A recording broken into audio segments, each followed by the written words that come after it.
እሱ ልማድሽ ደግሞ ገንዘብ ማሳደድ፣ ሰው መጉዳት፣ ክፋት መስራት ብቻ ነው። ፈልገሽም ሆነ ሳትፈልጊ ይሄን ነገር ታደርጊዋለሽ። እና ለሞት ብሩክ ምንም አይጸጽትህም? ይግደሉ። እዚህ ሆቴል ውስጥ ተቀመጪ። ይገሉኛል ብሩክ፣ ካሌብ ይገለኛል። እኛም እኮ ከሞት ጋር እየታገልን ነው ማለት እኛም እኮ ትግል ላይ ነን። የዚህ ሁሉ ጅማሪ መሰረት ደግሞ አንቺ ነሽ። ያኔን ልጄን ላሳክም ንብረቴና ቤቴን ልሽጥ ስልሽ አንቺ እኔን ባትከሽኝ ባታሳድጂ ኖሮ ማለት ነው እዚህ ጦስ ውስጥ አንገባም ነበር። ከነዚህ ክፉ ሰዎች ጋርም አንተዋወቅም ነበር። ስለዚህ የዚሁን መሰረት ጅማሬ አንቺ ነሽ። ብሩክ ይበቃል። አሁንስ አበዛኸው። በዛ ይብዝ። ቁርጥ ይበልልኝ መድብልዬ። በቃ እንደዚህ ስትል ነው የሚያምርብኝ እንዴ? እኔ ከፈለክ ለዛ ነው ቢሆን አምጥቼ አገባለሽ። አንተ እኮ ሽልማት ነው። ዳጣዬ ችግር የለውም። እኔ ምን መድብል ግን ቅድም ልጅ ማን ነው? አየሽው እንዴ ምን እንደሙሽራ ተሽፋፍኖ ነው የመቻየውት። ስሸሻቸውም አልተውኝም። በቃ ወይ ያጠፉኛል ወይ ያጠፋቸዋለሁ። በቃ እስከዛሬ ይሄን ያህል ተሳደድን እኮ አይበቃም? በቃ መድብል እሺ፣ እኔም ልሂድ። በቃቸው እሺ። ግን መቼ ነው ጦርነቱ? ዛሬ ተጀምሯል። ምን እና ዳርሽን ያዛትለኝም እንዴ? እስካሁን እዚህ ጋር ቁጭ ብዬ ዝም ትለኛለህ እንዴ? እንደምናለን አንተ ግን እንዴት ነው የምታስበው? ሲጀመር እኔ እንደዚህ አይነት ነገር አልወድም። በቃችሁ እሺ። ዳጣ ተረጋጊ። ብሩክ ነኝ። አሁን ጋር ስጨውጥሽ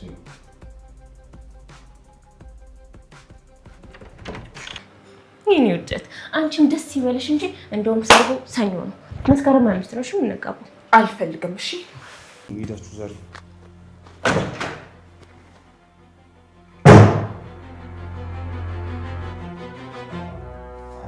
አንቺ ለብሩክ ነበር እንዴ ደውያለሽ? አንቺ እኮ ነው ሰላም ሰላም፣ እንዴት ናችሁ? በያላችሁበት ሰላማችሁ ብዝት ይበል። ለቻናላችን አዲስ ከሆናችሁ ሰብስክራይብ፣ ላይክ እንዲሁም ሼር በማድረግ ቤተሰብ ሆኑ። እንግዲህ እነ መድብል ያሉበት ሁኔታ በጣም የሚያስፈራና የሚያሳዝን ነው። ነገር ግን መድብል ምንም አይሆንም። በካሌብ ሰዎች ከተከበበ ትንሽ ያሰጋል፣ ያስፈራል። ቶሎ ብለው ጥቃት ነው የሚያደርሱበት። በፍጹም ጊዜና ሰዓት ሊሰጡት አይችሉም። ነገር ግን ብሩክ ጉዳዩን ስላወቀ ብሩክ ይደርስለታል ማለት ነው። እንግዲህ ሽጉጥ ደቅኖ ሲገባ ዛሬ ደግሞ ማህሌት ተኝታለች። ልትነቃ አልቻለችም። የሆነ ዱላ ይዛ መግባት ነበረባት። እንደ ባለፈው ሽጉጥ እንድታስጥላቸው እንግዲህ ዱላ ነገር ይዛ ብትገባ አሪፍ ነበረ። በጣም ታናድዳለች። የምታናድደው ምን እንደው ታውቃላችሁ? ብሩክ ነኝ ሲል እንዴት ነው ባሏ ነበር አይደለ? እንዴት ነው የባሏን ድምጽ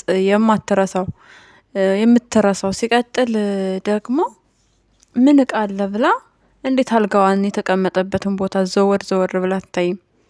በጣም ደንፋፋና ዘረጦ ናት። እንግዲህ እሷ ነች ራሷ ላይ ጠላት እያስገባችው። አለመንቃት በጣም ከባድ ነው። ሰው እኮ የሆነ ሰው እኔ ሲል ድምጹን ማወቅ አለብን አይደለ? በድምጹ ነው መጀመሪያ የምናውቀው እውነት ነው ሀሰት ነው የሚለውን። ጠላቶች እንደከበቧት ጠላቶቿ እንዳሉ እያወቀች እንግዲህ ብሩክ ነኝ ቃጥዬ ሲላት በጣም አጥፍታለች። በር መክፈት አልነበረባትም። እንግዲህ መድብል ገብቷል። መድብል ጀግናው ዝንጥ ብሎ ለጦርነት የሚሄድ እኮ አይመስልም። በቃ ለሰርግ አይገርምም? ለሰርግ የሚሄድ እኮ ነው የሚመስለው። አቤት መድብል ግን ኧረ ጀግንነቱ ይለያል ጎበዝ። አለም እኮ ወድ አይደለም እኔ እሱን ካላገባው ሞቼ እገኛለሁ እያለች ያለችው አለም። እኔ በቃ አሁን አደነኳት። መምረጥም ነበረባት። ጀግና ወንድ መመኘትም ነበረባት። እያየችው ጠዋት ማታ ሲገባ ሲወጣ ለመመኘት አይቻልም። ደግሞ እንደዚህ አይነት ጦር ሜዳ ላይ እንደዚህ ቢሆን ብታቅ ኖሮማ ኧረ ሰርጌ ነገ ካልሆነ እሱን ካላገባው ራሴን ሰቅላለሁ ነበር የምትለው። ሆሆ አለም በቃ በጣም ትችያለሽ። ምርጫ ላይ ጎበዝ ነሽ። እንግዲህ መድብል ዝንጥ ብሎ ነው የገባው። በቃ ከፍትፍቱ ፊቱ እንደሚባለው መድብል ያሸንፋል። መድብል ጀግና ነው። መድብል ምንም መሆን የለበትም፣ አይሆንምም። አብዛኞቻችሁ ሰገንን ሳያገኝ መድብል ምንም መሆን የለበትም ትላላችሁ። እውነት ነው፣ ምንም መሆን የለበትም መድብል። ዝንጥ ብሎ እኮ በቃ ለሰርግ የሄደ ነው የሚመስለው። አልገረማችሁም? መነጽሩን ደቅ አድርጎ አለባበሱ ደግሞ ሲያምር። ስለዚህ የካሌብ ቡችላ እንግዲህ ሽጉጥ ደቅኗል። በቀጣይ ከጀርባ መጥተው ካላጠቁት በስተቀረ ፊት ለፊት ምንም ችግር የለውም። ስለዚህ እሱም እጁን ወደ ኪሱ መላክ ብቻ ነው የሚጠበቅበት። ከዛ በቃ አይደለም መድብል ማሂ ራሱ ጎበዝ ከሆነች ትበቃዋለች። የካሌብን ቡችላ እሷ ራሱ መያዝ ትችላለች። እንግዲህ በር መዝጋት ነበረበት። በር አልዘጋም። ገብቶ ቢቆልፍ ጥሩ ነገር ነበር። ዞሮ ዞሮ መድብል ምንም አይሆንም፣ ምንምም መሆን የለበትም። መልካሙ ነገር ሁሉ እንዲገጥመው እንመኛለን። በሌላ በኩል ሰገንን ፍለጋ ላይ ነው። ሰገንን እየፈለገ ለራሱ ሌላ ጦርነት ያለበት ሰው ነው። አክሊሉ የሚባል የዝና መንትያ ወንድም እንበለው እንዴ? የዝና ወንድም ታላቅ ወይስ ታናሽ ነው? መንትያ ወንድም ምን ይሻላል? የዝና መንትያ ወንድም እንበለው ለጊዜው አክሊሉን። አክሊሉ እንግዲህ የዝና መንትያ ወንድም ነው። ምክንያቱም በብዙ ነገር ስለሚመሳሰሉ ነው። ዝናም መደንፋት ስራው ነበረ። በጣም ይደነፋል። በቃ ሉላን አፍቅሮ ሲፈልግ ይደበድባታል፣ ሲፈልግ ደግሞ ፍቅር ይላታል። ልክ አክሊሉም እንደዛው ነው። ሰገንን ሲፈልግ እንደ ሚስት ያያታል፣ ሲፈልግ ደግሞ እንደ እብድ ያያታል። ይሄ የሆነበት ምክንያት ለምን እንደው ታውቃላችሁ? ሰገን ፍቅሩን ስላልተቀበለችው ስላላፈቀረችው ነው ይሄን ሁሉ አመት። ሉላም እንደዛው ለዛ ነበረ። በእርግጥ ቅናቱም አለ። ቅናቱ ቢዋደዱም ባልና ሚስት ቅናት ያለበት ሰው ካለ ጥሩ አይደለም። እንግዲህ ቅናቱ እንዳለ ሆኖ ነገር ግን ጸባያቸው በጣም ይመሳሰላል። የሚፎክሩት የሚዝረከረኩት ነገር እሱ ነገር በጣም ያመሳሰላቸዋል።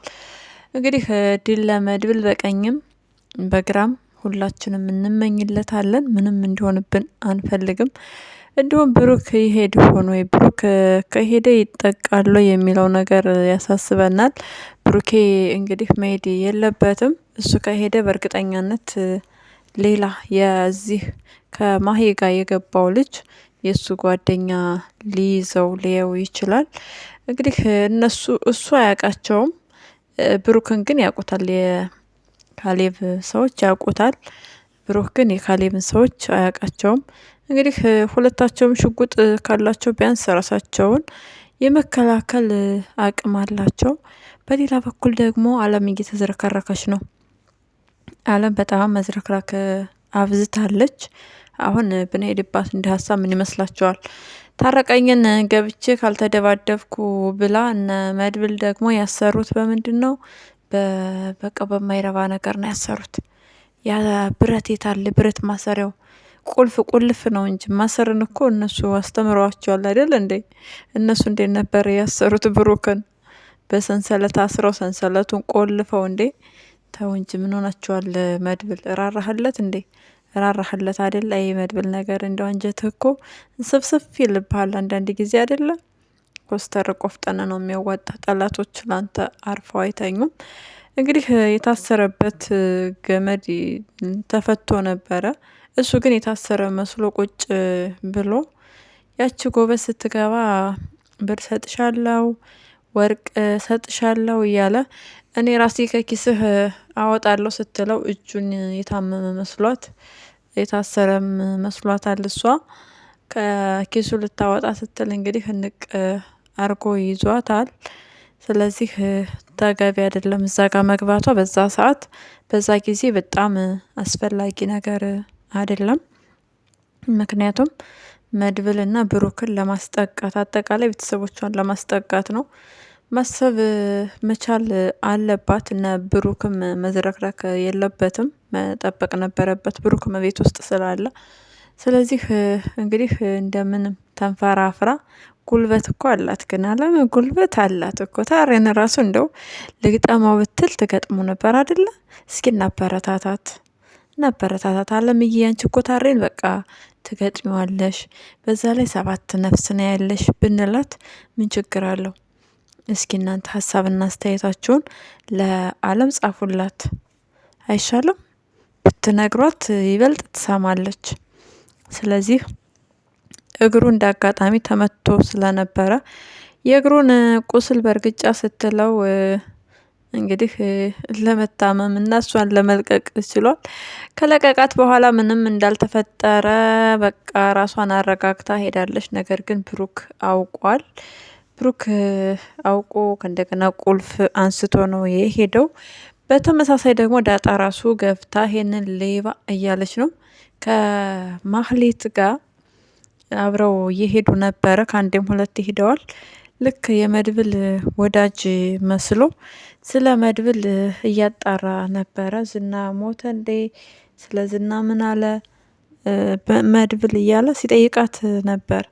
እሷ አላቅም ብለዋለች። እንግዲህ መጠየቅ የሚፈልገውን ነገር ከራሱ መጠየቅ ይችል ነበር አይደለ? ከመድብል ነገር ግን ይሄ ትኩስኩስ የሆነ ሰው ስለሆነ የጠየቀው ዳጣን ነው።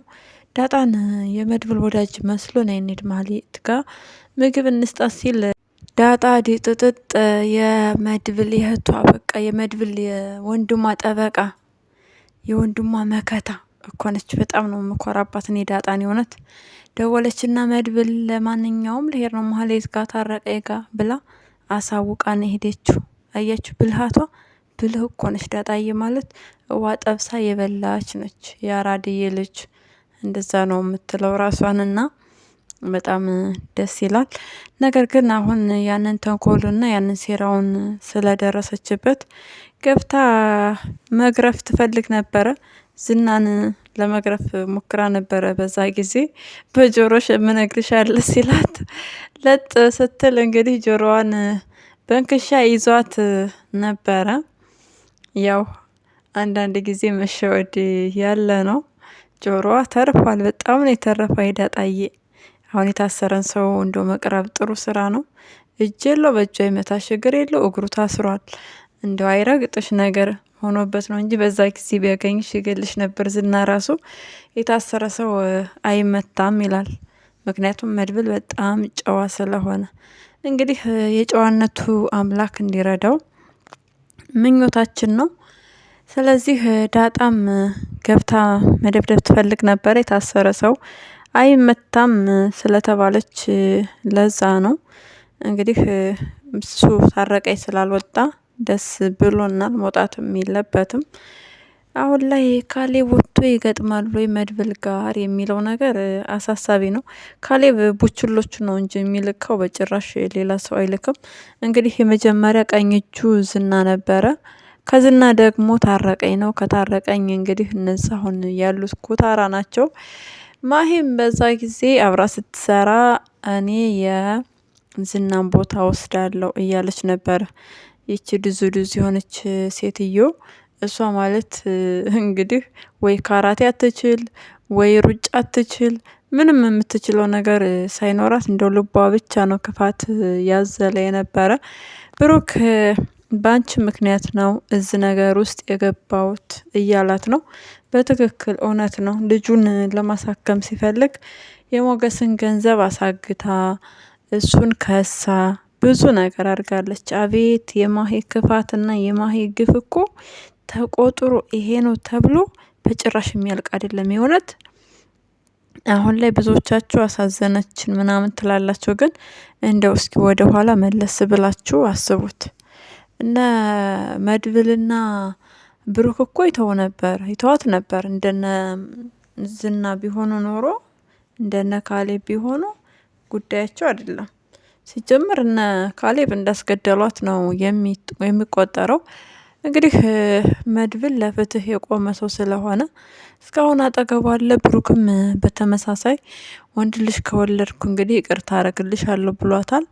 ያሰብከው ነገር እንዲሳካልህ እንመኛለን። ይቅርታ ማድረጉ ለሷ ጥሩ ነው። ይቅርታ አድርግላት። ነገር ግን ስራ ያለመደች ሴትዮ ቁጭ ብላ ገንዘብ እና ገንዘብ ብቻ የምትለቅም ሴት ነገም ከነገም ወዳ እንዳልከው ተንኮልን፣ ግፍን ከመስራት ወደ ኋላ አትልም። ሰርታ ገንዘብ ማግኘት በጭራሽ አታውቅም። እንዴት ተሰርቶ ገንዘብ እንደሚመጣ ማይዳውም ስለሌላት እሷ የምትፈልገው ክፋትን መስራት፣ ገንዘብን ማግኘት ነው። ስለዚህ እነ ካሌብም ካገኙ ሊገሏት ይችላሉ። ዞሮ ዞሮ አሁንም ቢሆን ሊፋቷት አይችሉም። ካሌብ እንግዲህ ካልተሰዋ በስተቀር በጣም ለሁላቸውም ስጋት ነው የሚሆን። እንግዲህ ትልቁ አንበሳ በሰላም ወደ ታች ወደ መቀመቅ ጉድጓድ እንዲገባ እንመኝልሃለን። የተቀሩት ወጠጤና ዝንቦች ደግሞ እነሱም ጊዜያቸውን ሰዓታቸውን ጠብቀው የሚገቡ ይሆናል። በዋነኛነት ካሌብ ከሞተ ወጠጤዎቹ ምንም ችግር የለውም። እነሱም የመበታተን እድል ይኖራቸዋል፣ ሊበታተናሉ እንጂ መቼም የካሌብን ስራ እየሰራን እኛ እንቀጥል አይሉም።